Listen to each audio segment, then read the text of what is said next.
मी थोडा वेळ आधी तुला विचारले होते ना शब्द, तर तू व्यवस्थित नाही ऐकले. मी पान म्हटलं, तू पाणी म्हटलं, बरोबर आहे ना. मग आत्ता मी जे विचारते ते व्यवस्थित ऐकायचं आणि दाखवायचं. कानाला हात लाव, व्यवस्थित ऐक. ऐका, शांत बसून ऐक. हां, मला दाखव वडाचं झाड.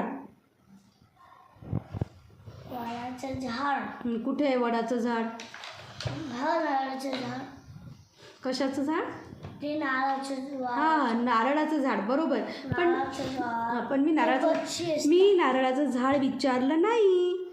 तू कानाला हात लाव, व्यवस्थित ऐक. कधी ऐका, ऐक ऐक ऐक, बोट लाव कानाला, ऐक व्यवस्थित. मला दाखव वडाचं झाड. वडाचं झाड. कुठे आहे? वडाचं झाड. वडाचं झाड. हां, मग असं लक्ष देऊन ऐकायचं. वड वड म्हटलं होतं मी. आता परत ऐक.